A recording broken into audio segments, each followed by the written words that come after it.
네, 다시 한번 인사드리겠습니다. 도태호입니다. 감사합니다. 짧게 기도드리고 시작하겠습니다. 네, 주님, 이렇게 귀한 분들 한 사람 한 사람을 이 소중한 자리에 모아주셔서 감사합니다. 이 시간 저의 말이 항상 주님 안에 있고 주님 안에서 모든 시간이 진행될 수 있도록 이끌어 주시옵소서. 이 모든 말씀 우리 주 예수 그리스도 이름으로 기도드립니다. 우리 성경을 갖고 계신가요? 갈라디아서 5장 1절 한번 읽고 시작하겠습니다. 갈라디아서 5장 1절입니다. 준비되셨나요? 같이 읽어보겠습니다. 시작. 그리스도께서 우리를 자유케 하려고 자유를 주셨으니 그러므로 굳건하게 서서 다시는 종의 멍에를 매지 말라. 이것이 이승만 대통령께서 평생 간직하신 말씀입니다. 그래서 하와이에 있는 이승만 대통령께서 세우신 교회에 돌로 새겨져 있습니다. 그리고 이승만 대통령 유언 말씀을 봐도 이 말씀이 울리고 있는 것을 볼 수 있습니다. 그래서 거기에 새겨진 말씀은 약간 더 버전을 단순하게 해서 새겨져 있는데 이렇게 되어 있습니다. 그리스도께서 우리에게 자유를 주셨으니 그러므로 굳게 서서 다시는 노예의 멍에를 매지 말라. 이렇게 새겨져 있습니다. 그래서 오늘 저 또한 이 말씀을 방향성으로 해서 이 말씀은 우리가 70년 전 건국을 아직 하지 못했을 때 그것이 예비되었을 때 이미 이승만 대통령을 통해서 하나님께서 우리에게 주신 말씀이라고 생각됩니다. 건국 전 수십 년간 해외를 떠돌고 이승만 대통령은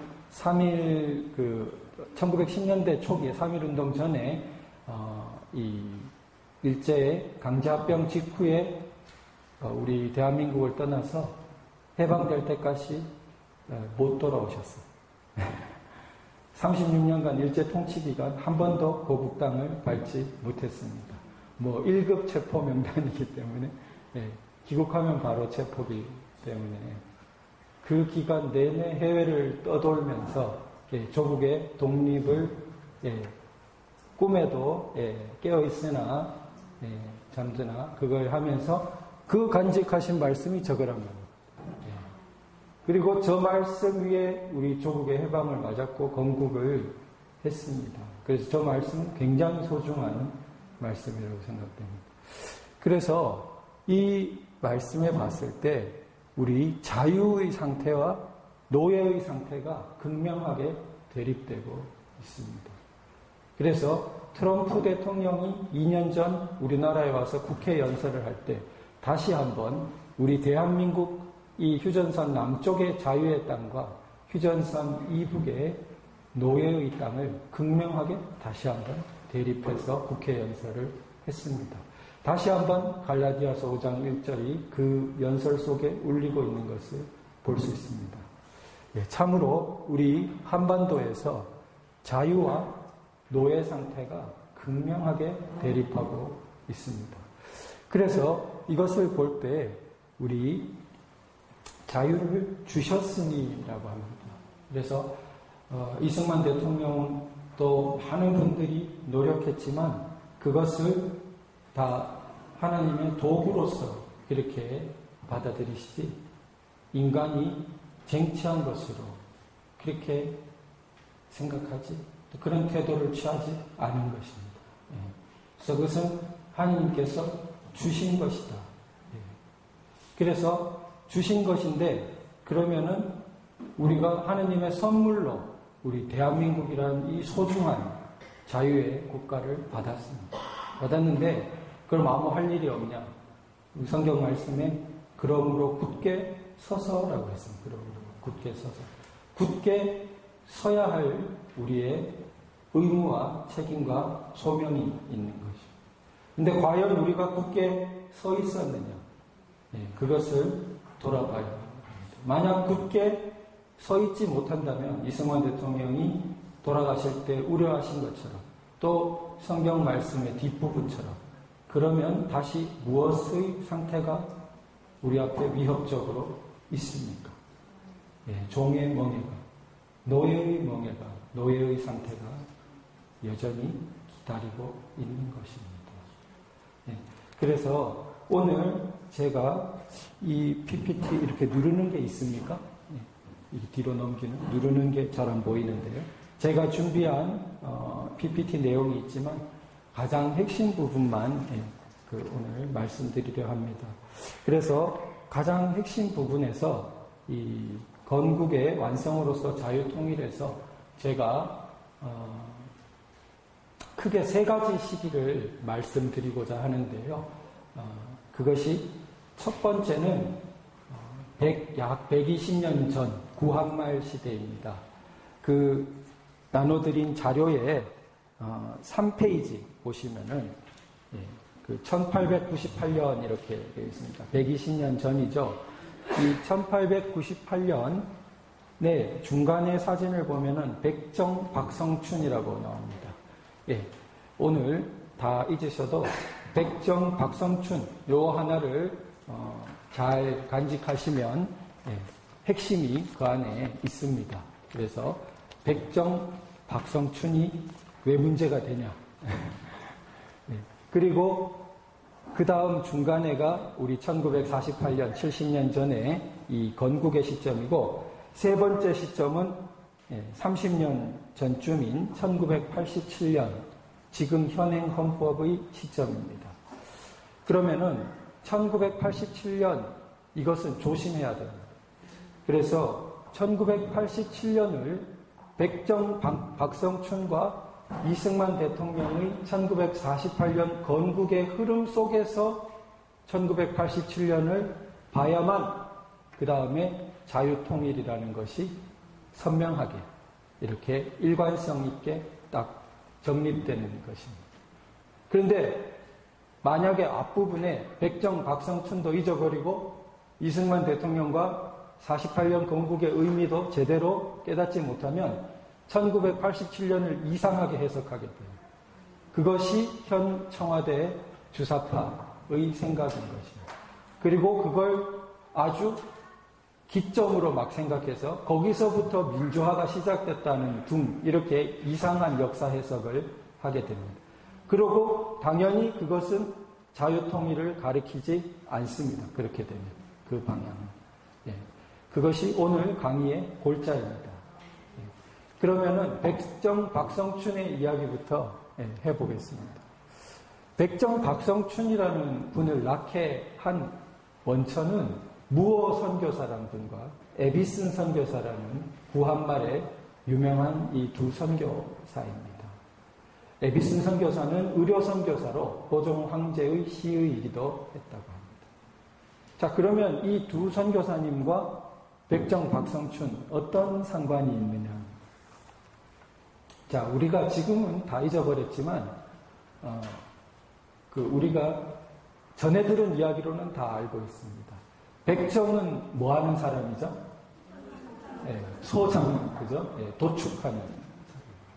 그런데 우리가 고기를 먹기 위해서 당연히 필요한 그 일을 하는 사람을 그 과거 시대에 어떻게 취급했습니까?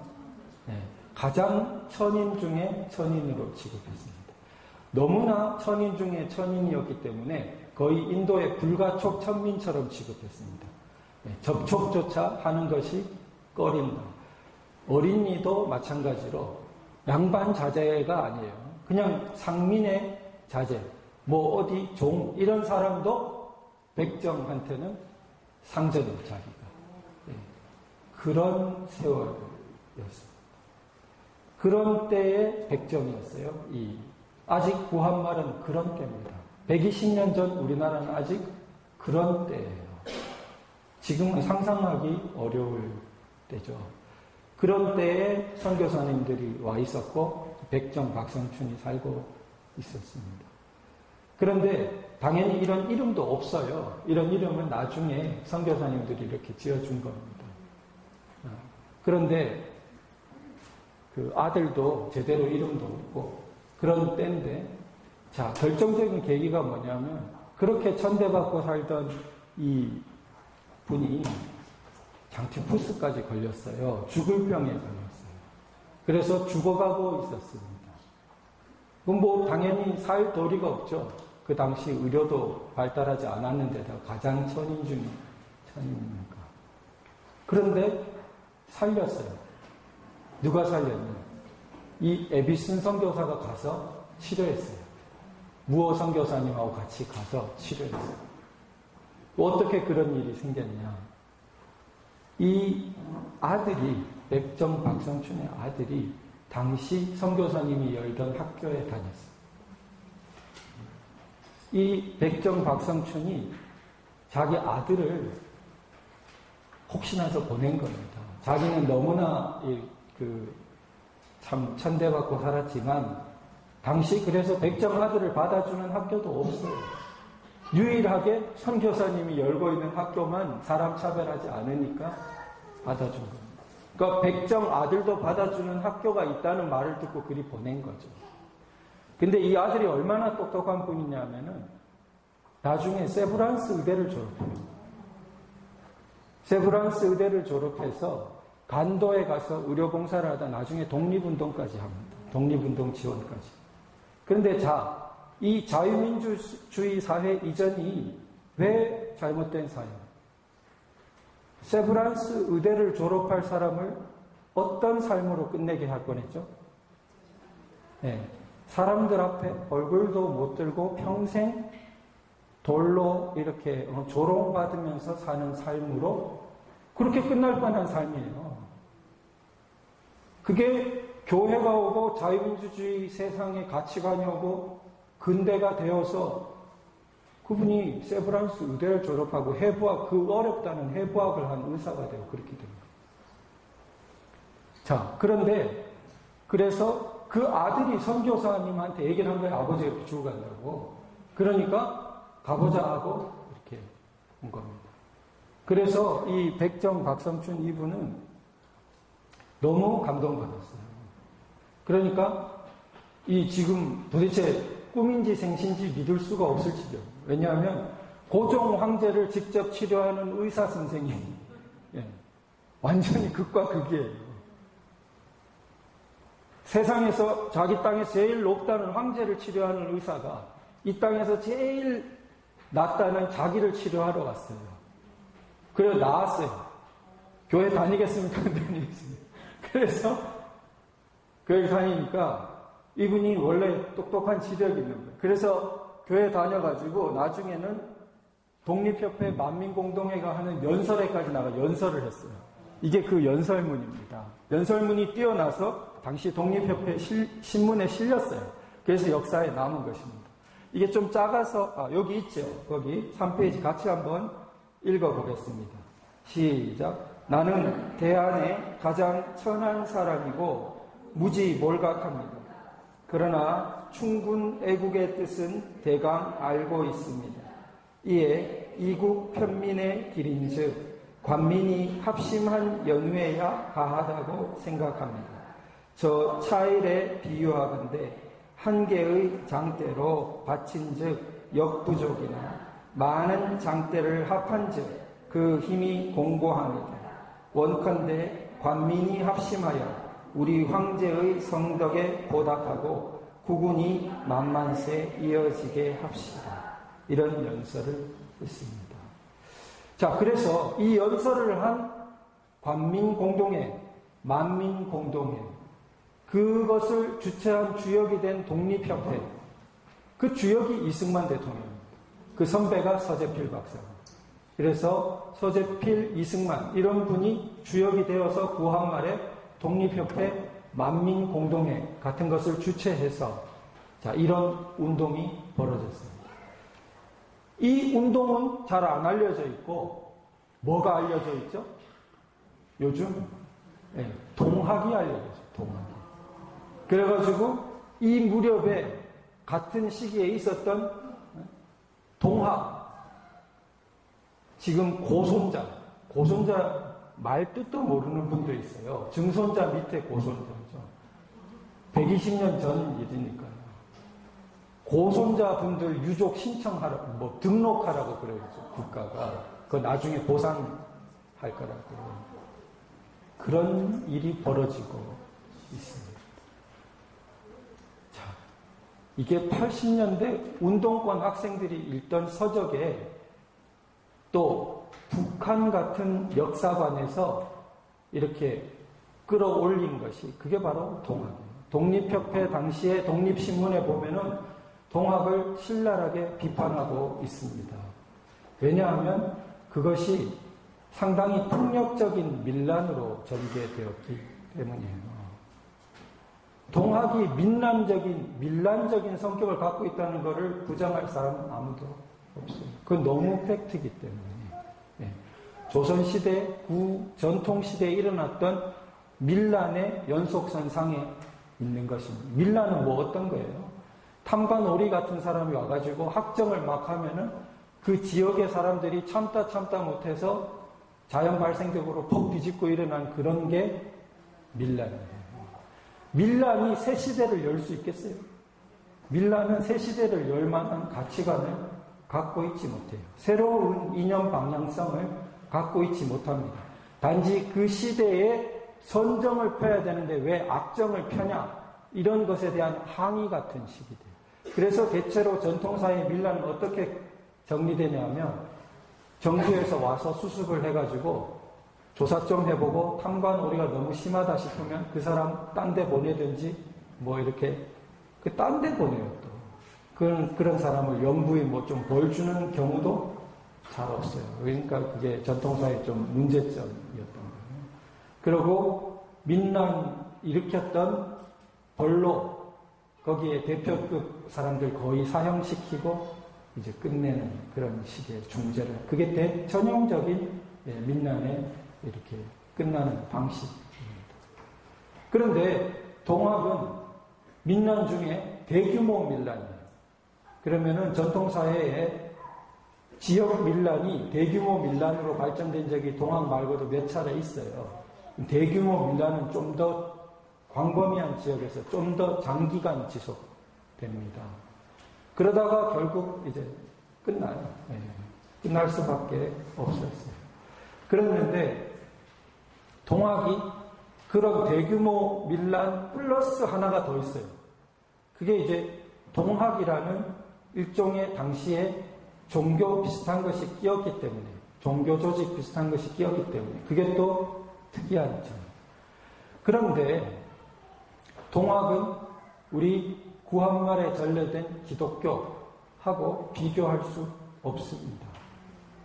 무슨 여기 아직 이 후신인 천도교 뭐 이렇게 그런 뭐 종교적 관점에서 그런 거는 우리가 지금 논하는 게 아니고 왜 비교가 안 되냐면요.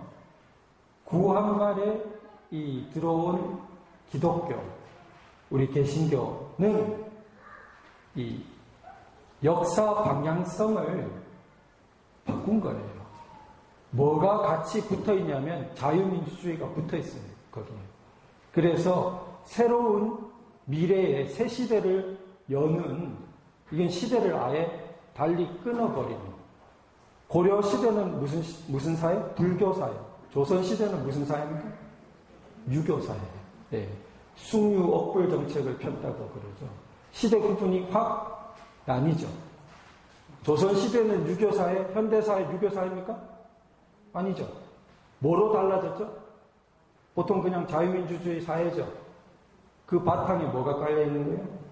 기독교의 도래가 깔려 있는 것입니다. 그게 동학은 그런 성격을 가질 수 없는 거예요. 그런데 왜 자꾸 동학 그러냐? 거기는 그 사람들은 그 세계관은 그게 민중이라는 이름으로 그것을 일종의 신격화합니다. 그것이 소위 민중사관이에요. 그렇기 때문에 그것이 북한 정권의 인식으로 이렇게 연결된, 물론 북한 정권이 동학 인정할 리가 없어요. 종교로서 모든 종교를 부정하고 종교라는 이름으로 있는 건 다 부정하기 때문에, 김일성 종교만 남기기 때문에. 그런데 뒤집어 엎는 성격, 그리고 그것을 민중이라는 이름으로 이렇게 부를 수 있는 성격, 그것 때문에 동학 그러는 것입니다. 그래서 동학에 이어서는 일제에서 뭘 말이냐, 농민운동이니 노동자운동이니 이런 걸 거기다 연결시키고, 그 다음에는 우리나라 해방되고 난 다음에 온갖 좌익운동을 그 흐름에 연결시키고, 그리고 그런 좌익운동 끝에도 들어선 대한민국 정부는 정통성을 부정하고, 그 다음에 일어났던 온갖 시위란 시위는 모두 자기 편으로 해석해가지고 4.19도 자기 거, 87년 시위도 자기 거 해가지고 쭉 역사를 끌고 가는 시각을 갖고 있는. 그런데 이게 북한만에 머물지 않고 우리 대한민국에 살고 있는 상당수 사람들도, 심지어 저 법원에 있는 분들도 무의식 중에 다 여기에 감염되어 있다는 게 문제예요. 왜냐하면 학생 때 다른 걸 잘 못 들었기 때문에, 대학 때 중요한 시기에 다른 역사관을 잘 못 들었기 때문에. 자, 동학이 아니라 그때 뭐가 있었어요? 독립협회, 만민공동회가 있었고, 전봉준이가 아니라 서재필, 이승만, 청년 이승만이요, 당시.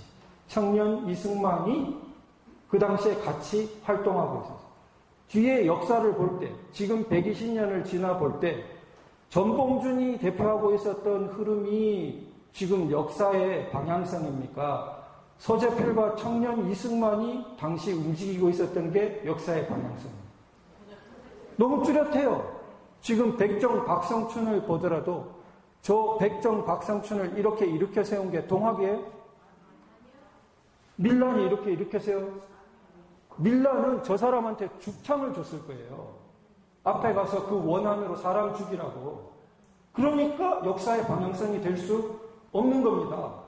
백정 박성춘을 그 영혼을 일깨워가지고 이렇게 위대한 연설을 하게 하고, 사람들 앞에 그렇게 고개도 못 들던 사람을 이렇게 훌륭한 사람으로 변화시킨 문명, 기독교와 자유민주주의의 힘은 비교도 안 되는 거예요.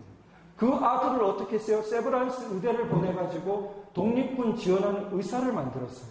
비교가 됩니까? 비교가 안 되는데 우리나라 청와대도 온갖 제도권도 다 헷갈리고 있어요. 이게 웬일입니까? 우리가 이것을 잊어버렸습니다. 백정 박성춘을 구해낸 문명을 잊어버린 것입니다.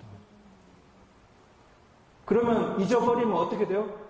백정 박성춘이 살던 옛날로 되돌아갑니다. 사람이 자기를 구해준 그 동아줄을 잊어버리고 그 무시무시한 옛날로, 그게 북한이에요. 백정 박성춘이 살던 그 옛날, 이제는 그 자리에, 백정 박성춘의 자리에 누가 들어서 있습니까? 정치범 수용소에 수십만 사람들이 그 자리에 들어가 있습니다. 너는 사람이 아니다라고 정치범 수용소에서 가리킵니다. 그게 세뇌하는 가장 첫 번째예요. 너는 사람이 아니다라고 가리켜야 사람 아닌 대접으로 그 사람들을 마구 끌고 갈 수 있습니다. 너는 사람이 아니다라고 백정에게 말했죠. 그 세월로 돌아간 것입니다.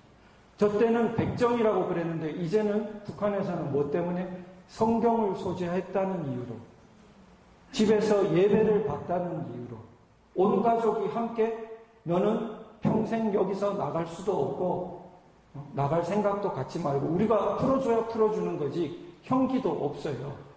어느 세월이 될지 알지도 못하고 너는 여기 들어오는 순간 사람도 아니다. 그런 사회를 어때요? 그 지도자가 마치 정상적인 사람인 것처럼, 훌륭한 사람인 것처럼 손잡고 거기 머리 조아리고, 그런 뒤집혀진 세상이 되는 것입니다. 왜? 우리가 소중한 것을 망각했기 때문에 저 사회에서 우리가 얼마나 빛나는 사회로 나왔는가를 다 잊어버렸기 때문에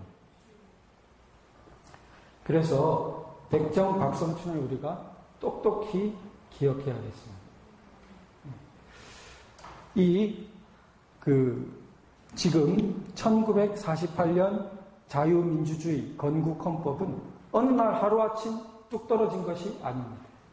그 50년 전인 1898년에 이미 다 싹이 나 있는 것입니다. 백정 박성춘이 저기서 어떻게 말합니까? 황제가 마음대로 하는 사회를 말하고 있습니까? 백성과 협력해가지고 나라를 이롭게 하는 사회를 말하고 있습니다. 네. 그것이 입헌군주제입니다. 즉, 저때 독립협회 만민공동회에서 입헌군주제의 방향이 제시되었고 그 운동을 하고 있었던 것이죠. 그게 3페이지에 보면은 이 고 윗사진에 헌의 6조라고 되어 있는데 그 헌의 6조가 운동 끝에 고종의 승인을 받기도 했습니다. 그 내용을 보면은 중요한 조약을 맺을 때는 정부의 동의를 얻을 것, 뭐 이런 것들이 있고 그랬습니다. 법률에 따라 시행할 것 등등, 재정은 뭐 호조 같은 데서 독립적으로 관리하고 감사를 받고 이렇게 할 것. 오늘날 입헌군주제의 기틀을 제시하고 있는 것입니다. 입헌군주제는 영국, 일본 등이 현재도 하고 있는 것이 입헌군주제입니다.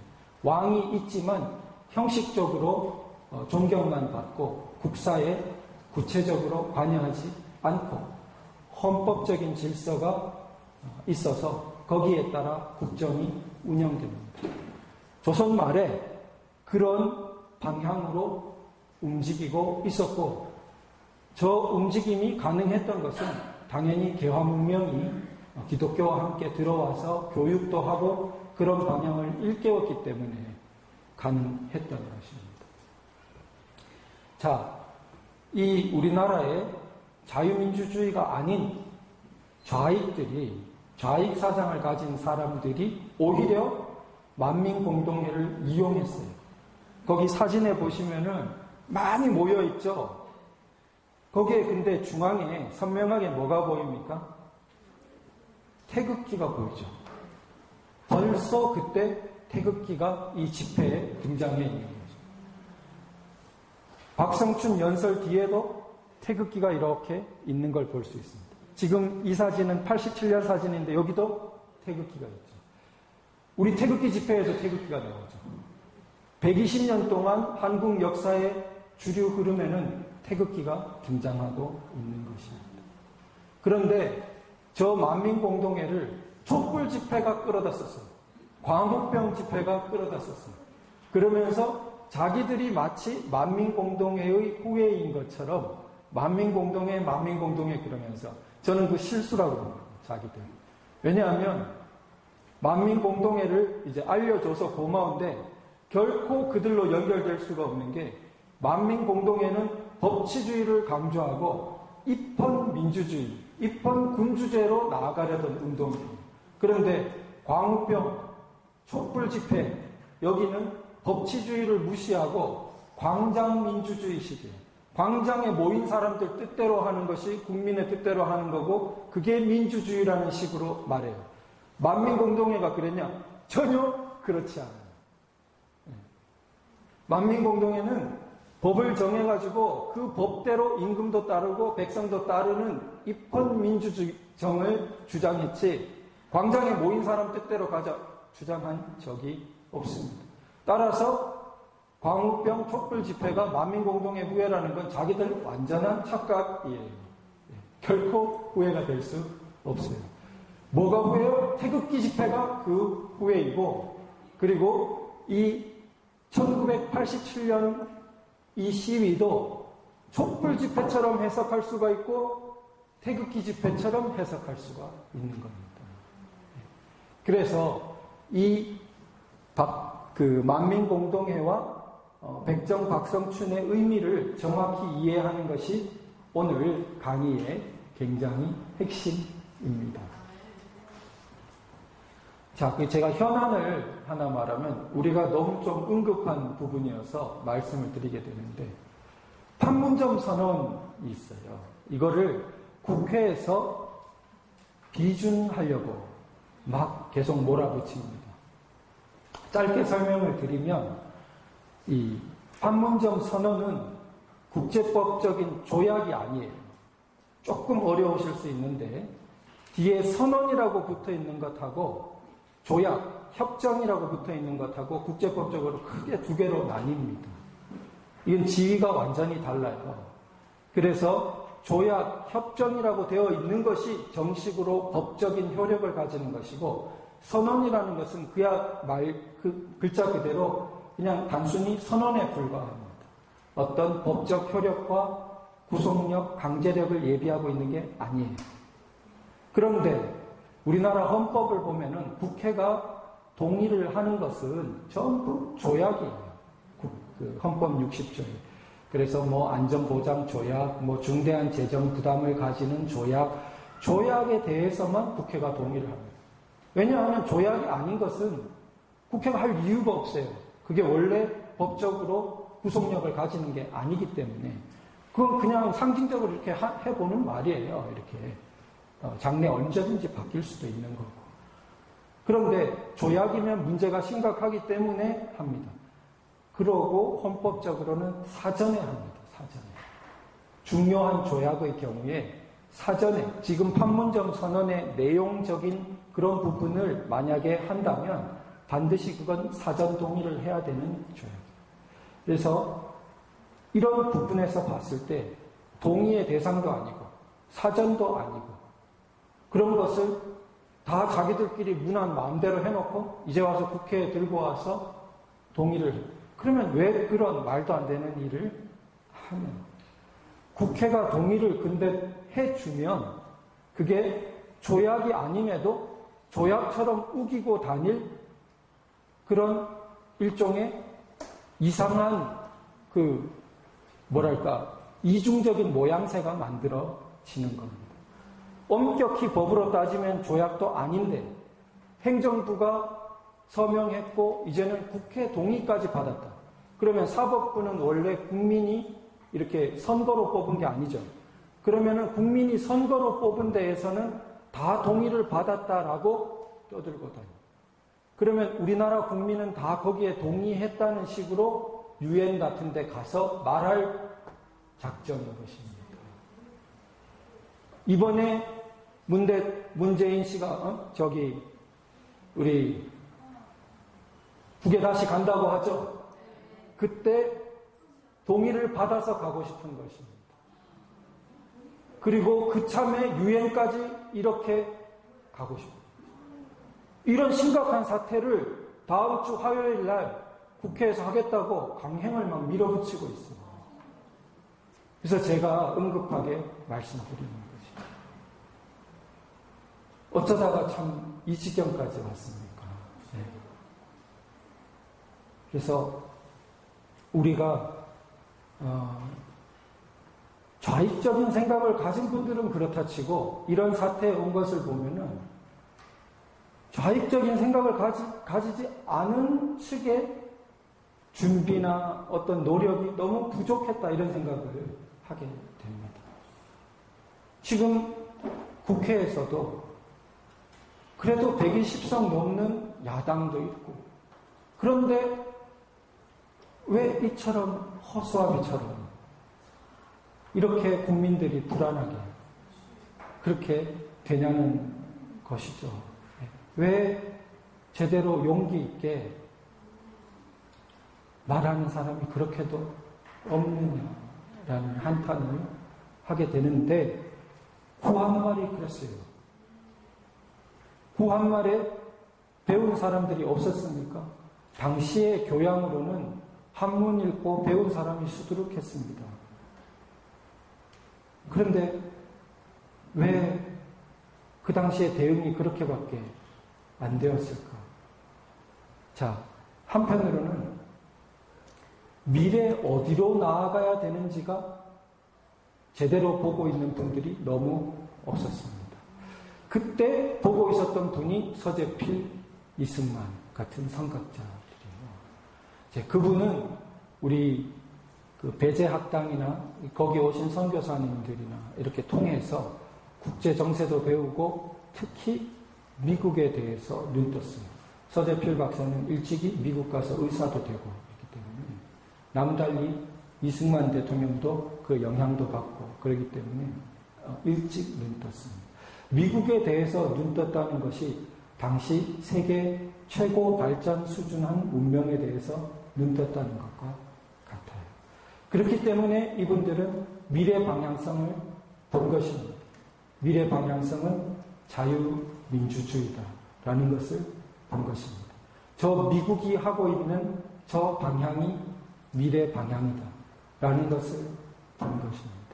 당시는 아직 고종황제가 있었기 때문에 입헌민주제를 주장했고 고종황제가 변심해서 전제군주제로 돌아버리고 입헌민주제의 길이 닫혀버리자 그러면 남은 것은 공화국적인 민주공화국의 길밖에 없다. 이렇게 1905년 독립정신을 쓸 무렵에는 그렇게 마음을 정하고 그러다가 감옥에 갇힌 것입니다. 이제 반체제로 찍혀서 당시 왕인데 왕이 없는 공화국을 지향하고 있으니까 반체제 운동으로 된 것이죠. 자, 그 민주공화국의 꿈이 당시는 굉장히 소수의 선각자였지만 이미 3.1운동 되면은 많은 사람들이 3.1운동 후에 왕정으로 돌아가자는 안을 낸 게 없죠. 이미 3.1운동 후에 임시정부 안에 가면은 전부 민주공화국으로 안을 내고 있습니다.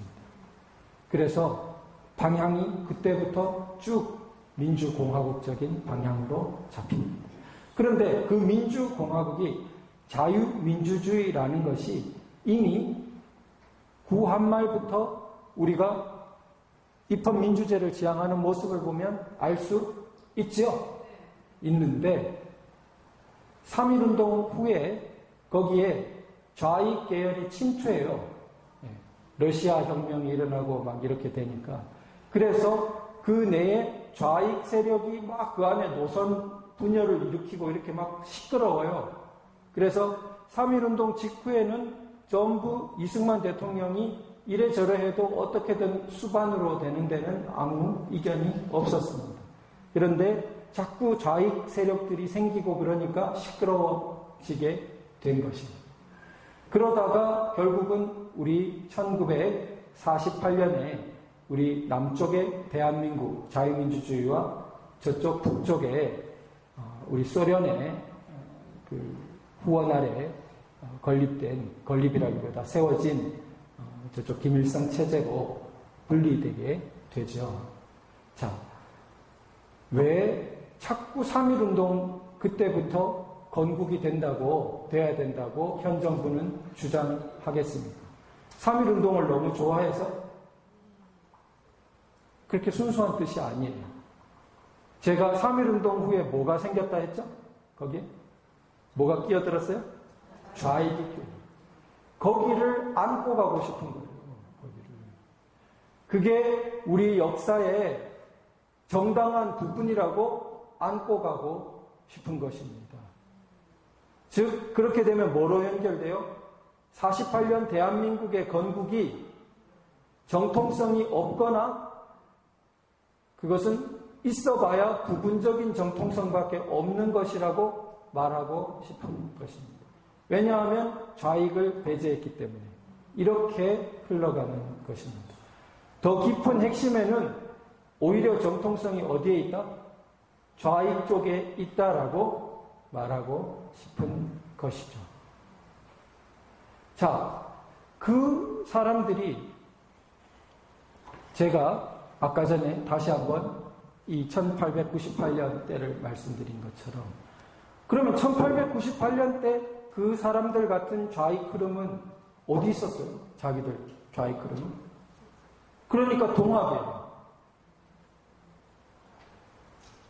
자, 우리가 생각해보면 동학에서 지금 정통성을 끌어낼 수 있냐? 어불성설이죠. 잘 생각해보면. 그런데도 그 사람들은 거기를 못 박아야 그 그 다음에 노동운동, 농민운동을 거기에다 연결시키고 그 좌익운동으로 다시 한번 북한에다가 연결시킬 수 있기 때문에 계속해서 동학 그러는 무리를 하는 것입니다. 이미 역사 연구를 통해서 사실 동학의 상당 부분은 나중에 친일파 운동이 돼요. 그런 이상한 헷가닥 뒤집히는 일까지 있는 것입니다. 원래 동학은 반외세 그랬는데 몇 년 지나지 않아서 그쪽의 상당 부분은 일진회라고 해서 완전히 친일하는 쪽으로 변신해버립니다. 이용구라는 사람에 따라서. 이게 역사 연구를 통해서 다 밝혀져 있어요. 그런데도 그렇게 라인을 세워가는 것입니다. 그런데 그들은 그 라인을 세워서 거의 제도권 전체를 세뇌할 만큼 지금 널리 우리나라에 퍼뜨렸는데 반대편인 우리는 맥을 못 짚고 있는 것입니다. 흐름이 어떻게 되는지를 잘 모르는 것입니다. 그래서 그렇게 말하면은 대항에서 할 이야기를 잘 못 내놓는 것입니다. 여기서부터 어디로 어떻게 흘러가는지. 그래서 제가 지금 그 맥을 잡아야 되겠다라는 것이죠. 그 어떻게 돼요? 독립협회 만민공동회가 동학과 대립되고 그 다음에 일제시대 노동운동, 농민운동에 대립되는 게 뭐예요? 그게 민족주의 운동이고 우리 기독교 계몽운동이에요. 기독교 민족주의 운동이 대표자가 조만식, 이승만 이런 분들. 해외에서 이승만 대통령, 국내에서 조만식 선생. 그런 분들이 물산 장려 운동도 하고 이 밀립대학 설립 운동도 하고 온갖 독립운동, 정신운동을 함께 전개한 것입니다. 평양을 근거지로 했습니다. 당시 교회의 교세가 굉장히 컸기 때문에 해방 때 국회 개원식에서 첫 기도를 바치신 이윤영 목사님이 조만식 선생의 오른팔, 평양에서 조만식 선생과 함께 이 조선민주당이라고 당시 이렇게 당을 세우고 조만식 선생이 본인이 못 내려가기 때문에 대신 내려오신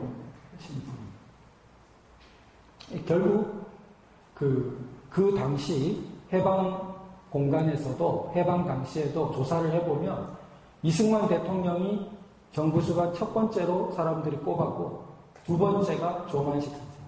그래서 소련군이 진주했을 때도 처음에는 김일성과 함께 옆에 조만식 선생을 세워 넣어야 사람들이 진정이 됐었습니다. 그 정도로 대표성이 있었습니다. 결국 우리나라 일제시대에 노동운동, 농민운동, 그쪽 사람들은 심지어 김일성이 했다는 빨치산 운동까지 거기다가 붙이지만 그것이 주된 흐름이 아니고 기독교 민족주의 운동이 우리나라 일제시대의 어두운 시대를 싸워 가면서 이 큰 흐름을 지켜낸 주된 흐름인 것입니다. 그 뿌리는 어디 있다고? 독립협회, 만민공동회, 백정, 박성춘 같은 사람을 변화시킨 우리 교회의 초창기부터 그게 이어지는 것입니다. 자, 그래서 그 힘으로 해방 때 원래 한반도 전체에 자유민주주의 국가가 써야 되는데 소련의 개입과 김일성의 분단 획책으로, 분단은 김일성이 획책했어요. 소련이 46년대에 벌써 그쪽은 자기들 단독으로 북조선을 다 장악합니다. 이미 다 장악하고 지주 같은 사람 못 살게 만들어서 200만 가까운 사람이 월남하게 만들어요. 그래놓고 분단 책임을 여기다 떠밀어요. 자기들은 다 구축하고 기회만 되면 이 밑에까지 적화해 버리려고 하기 때문에 어쩔 수 없이 남쪽에서만 선거가 됐고 남쪽이라도 자유민주 대한민국이 선 것입니다. 자, 그래서 남쪽이라도 지킨 것이죠. 그리고 지킬 때 우리 왜 건국의 완성이 자유통일이냐? 우리 건국 헌법, 재헌헌법 때부터 우리는 대한민국 영토를 한반도 전체로 딱 못 받아 두었습니다. 즉 자유 대한민국이 언젠가는 한반도 전체에 실현될 것을 헌법적인 과제로 70년 전에 이미 못 박아 두었습니다. 그래서 그 건국 헌법이 완전히 실현되는 것은 언제 순간입니까? 자유통일이 되는 순간에, 그때야 건국 헌법이 완전한 실현을 맞는 순간입니다. 그런데 왜 하느님은 70년 동안이나 이렇게 이 실현의 세월을 보내게 하셨을까? 그래서 이 70년의 역사를 우리가 그 맥도 짧게 지금 정리를 해봐야겠습니다. 제가 1987년 아까 사진을 보여드렸는데 1987년 이전을 대표하는 두 분이 이승만 대통령, 박정희 대통령 그러시죠. 이승만 대통령은 이렇게 자유민주주의 건국을 틀을 세우십니다. 기초를. 그 다음에 박정희 대통령, 그 다음에 이어진 전두환 대통령 시기를 뭐로 봐야 되냐? 그것을 낮은 단계의 민주주의로 봐야 돼요.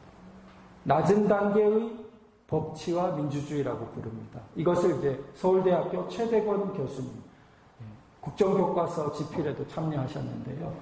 이 교수님이 잘 정리하셨어요. 그래서 건국에서 자유민주주의 기틀을 놓고, 그러니까 이승만 대통령 때 민주주의 없었냐? 아니에요. 그때 민주주의 기틀을 놓지 않았으면 뒤에 있지도 않은 겁니다. 그때 기틀이 있고, 그리고 그것이 박정희 대통령, 전두환 대통령 시기에 낮은 단계의 법치와 민주주의라는 것으로 한 칸 이제 성장하는 겁니다. 제가 4단계 발전을 제시하는데, 건국, 그 다음에 낮은 단계의 법치와 민주주의, 그 다음이 87년 뒤에 이때입니다. 이때 약 지금 30년 전부터죠. 높은 단계의 법치와 민주주의로 성장한 것입니다. 그래서 박정희 대통령, 전두환 대통령 때도 우리나라에 자유가 없었냐? 있죠. 법치가 없었냐? 있죠. 민주주의가 없었냐? 있습니다. 있는데 87년 이후에 비해 봤을 때는 조금 제한적인 부분이 있었어요.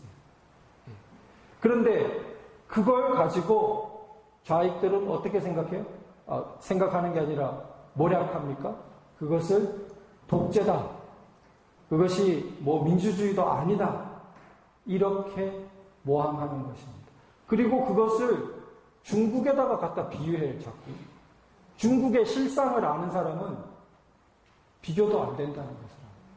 중국에 바로 며칠 전에 친척분한테 들은 이야기인데, 사업하러 중국 간 사람인데, 이제 중국의 기층의 사람들하고 접촉하니까 아는데, 중국 사람들이 일상적으로 공안을 두려워하는 것에 정도가 말도 못한다는 거예요.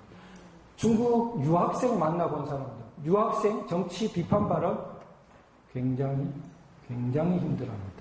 사적인 자리에서조차 자기 생각 피합니다. 굉장히 하기 어려워요. 중국이 우리나라 60년대, 70년대, 80년대적인 모습 어림도 없습니다. 제도적으로 중국은 자유민주주의의 기틀이 없기 때문에 복수정당도 없고 언론의 자유라는 싹조차 없어요. 민주선거에 싹조차 없습니다. 사법권의 독립도 제한적이나마 존재할 수가 없어요. 공산당 일당 독재의 사회입니다. 다만 뭐 때문에 완화된 모습을 좀 보이냐 하면 시장을 부분적으로, 그것도 부분적이에요. 왜냐하면 소유권이 없기 때문에, 사적 소유권이 없기 때문에, 뭐 이런 볼펜이야 자기 거지만 생산수단 큰 거 이런 것들은 자기 소유가 아니죠. 그러니까 부정부패가 만연할 수밖에 없죠. 있을 때 현금 있으면 다 빼돌려야죠. 자, 그런 중국을 박정희 대통령, 전두환 대통령 시기와 비교하면 안 되는 겁니다.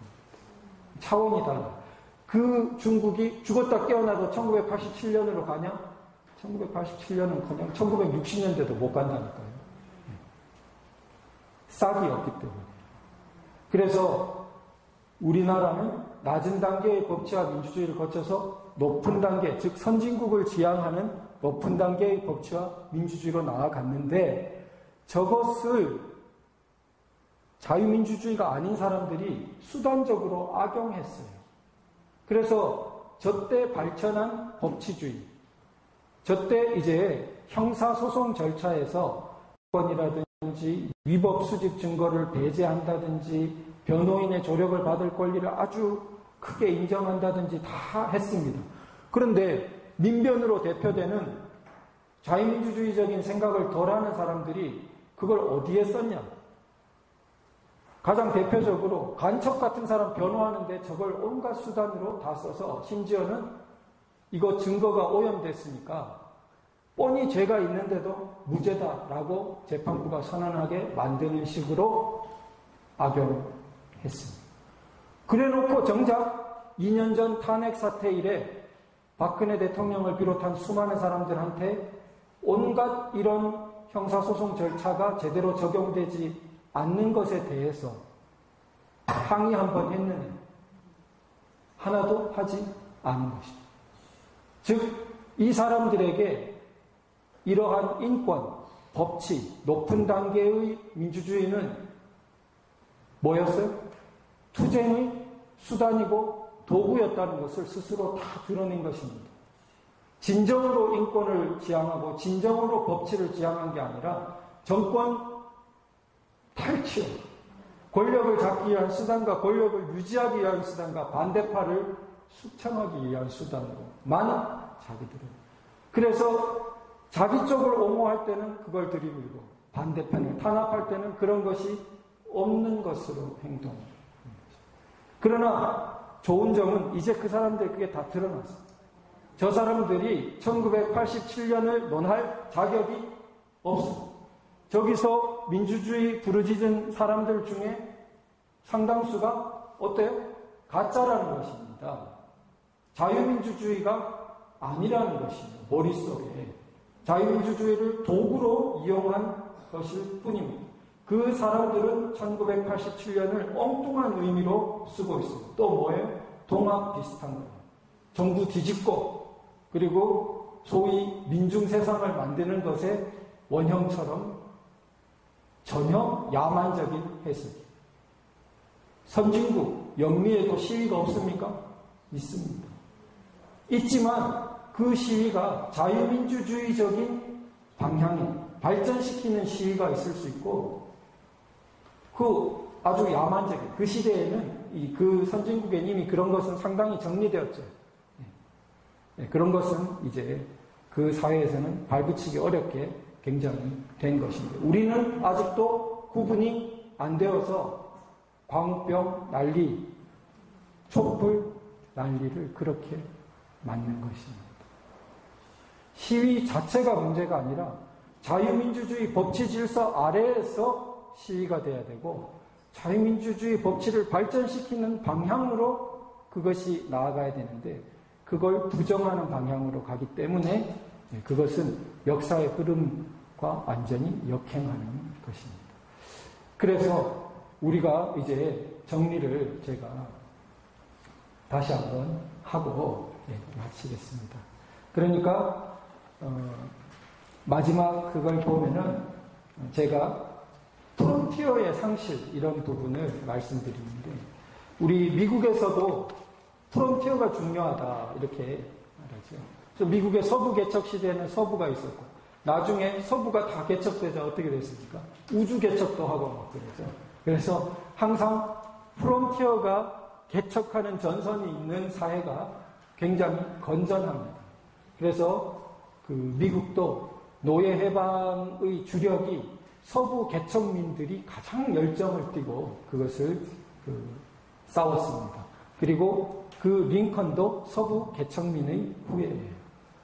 그러면 우리 사회도 1987년 이전에는 우리 사회 경제적인 발전, 소위 산업화라는 근대화의 한 측면을 열심히 잘 살아보자. 이렇게 우리도 한번 잘 살아보자. 라는 국민적인 이런 프론티어가 있었고 또 다른 한편으로는 우리도 서구 선진국가들처럼 제도적인 민주주의도 발전시켜보자라는 프론티어도 있었는데 1987년에 이르러서 어느 정도 그게 이렇게 좀 됐어요.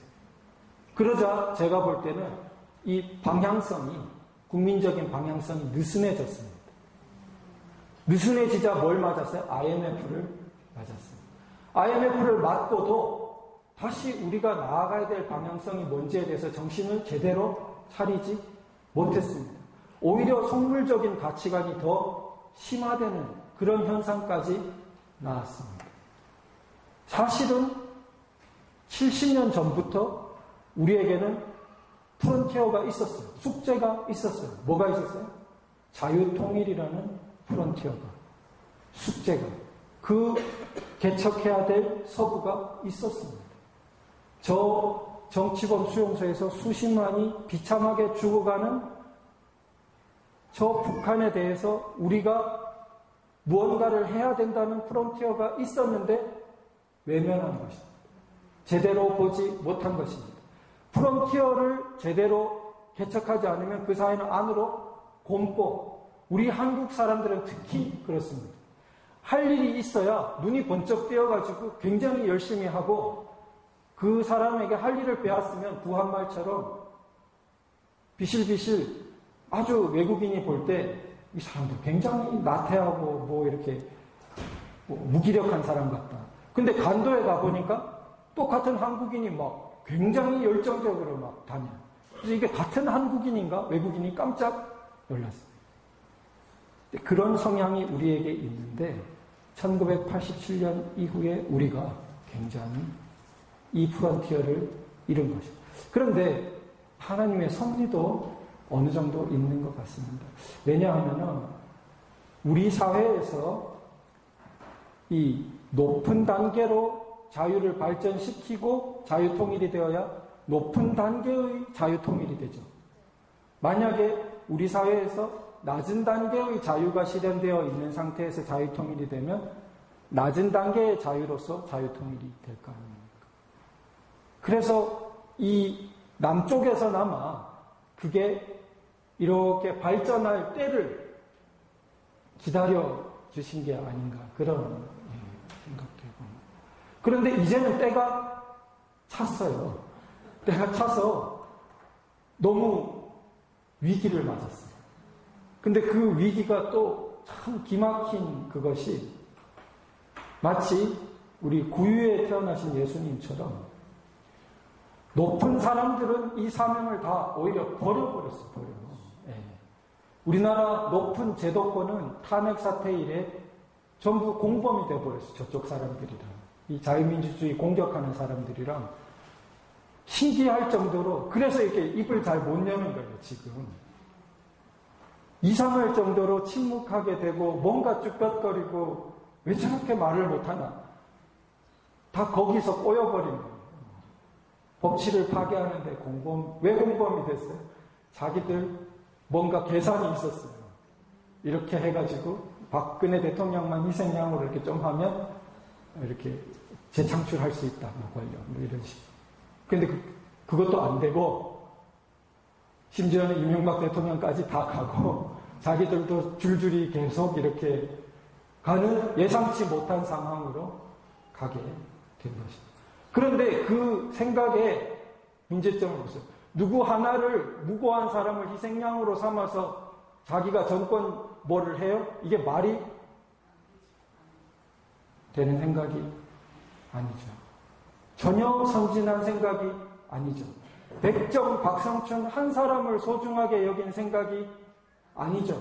오히려 그 사람을 너 같은 사람은 어떻게 살든지 내가 알 바 아니야 하던 그 옛날 사고방식이죠. 그걸 하나님이 곱게 봐주시겠어요? 그런데 그런 자리가 없는 사람들은 그게 다 눈에 보인 거예요. 저 박근혜 대통령은 죄가 없는데, 뇌물 받은 게 아닌데 왜 저 평생 감옥에 넣으려고 하지? 이상한데? 그게 아무 이해관계가 없는, 공부 많이 안 한 사람 눈에도 뻔히 보인 거예요. 그게 뭘 불러일으켰어요? 그게 태극기 집회를 불러 일으킨 겁니다. 그리고 2년 동안 아스팔트에서 그러고 있는 겁니다. 아직도. 자, 우리가 어떻게 될까요? 하느님은 높은 사람의 손에 그래서 자유통일의 그 숭고한 사명을 열쇠를 주지 않으신 것 같아요. 이 이름 없는 백정 박성춘과 같은 우리에게 준 겁니다. 그게 이 강의의 처음과 끝이에요. 우리가 누구예요? 백정 박성춘이에요. 하나님 보시기에 누구나 백정 박성춘입니다. 더 높은 사람도 없고 더 낮은 사람도 없습니다. 그것이 자유민주주의입니다. 그 아들이 세브란스 의대 졸업한 훌륭한 의사가 되는 사회입니다. 우리가 이걸 버리고 거꾸로 가요? 있을 수 없습니다.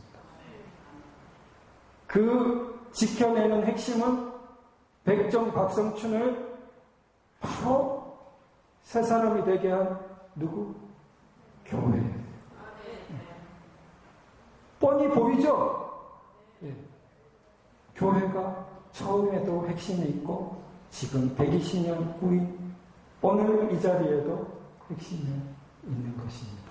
반드시 우리 교회와 한 사람 한 사람을 통해 하느님이 이 나라를 살리시고 세계 만방의 빛으로 세우실 것입니다. 감사합니다.